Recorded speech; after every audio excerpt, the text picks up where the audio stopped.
NPM 56. Saya Rizal Kamal Putra, NPM 40. Saya Fajar Lutfi Rahman, NPM 39. Akan menjelaskan tentang materi infak, sedekah, dan wakaf. Infak adalah mengeluarkan sebagian harta yang dimiliki untuk kepentingan yang baik dan diridhai oleh Allah SWT. Infak dapat dilakukan kapan saja, baik saat lapang maupun sempit, tanpa ketentuan jumlah tertentu.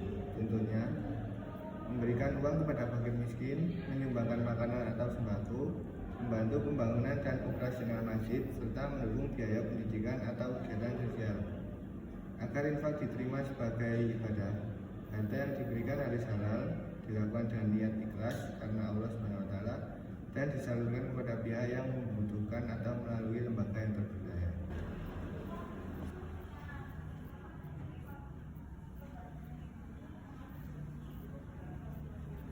Ini kami sedang infak di masjid kampus.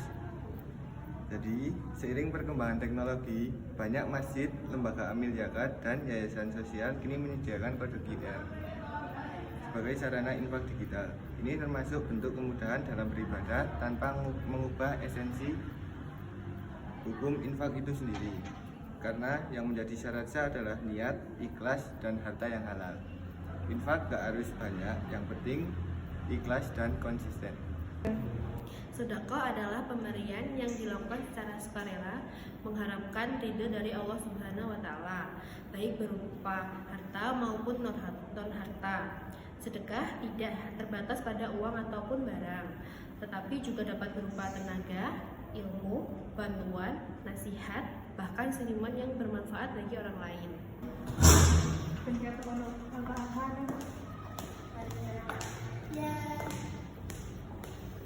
Makna dari video sebelumnya, sedekah tidak harus berupa harta, bisa juga dengan senyuman atau sapaan tulus kepada orang lain.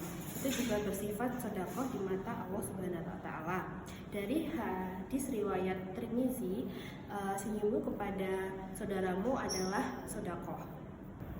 Wakaf adalah menahan harta agar manfaatnya terus digunakan untuk ibadah dan kepentingan umum, sehingga pahalanya terus mengalir sebagai amal jariah selama manfaatnya masih dirasakan. Wakaf tidak hanya berupa tanah untuk masjid, tetapi juga berupa mushaf Al-Quran, sumur, sekolah, atau pesantren.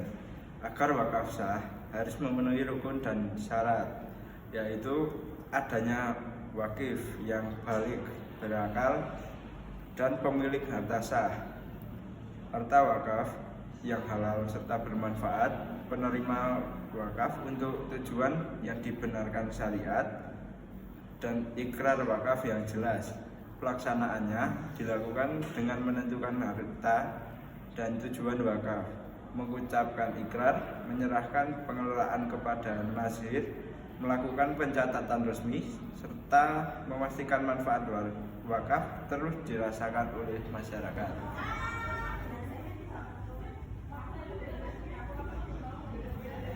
Wakaf tidak harus berupa tanah atau bangunan, bisa juga dalam bentuk Al-Quran. Selama Al-Quran masih dibaca, pahalanya akan terus mengalir sebagai amal jariah.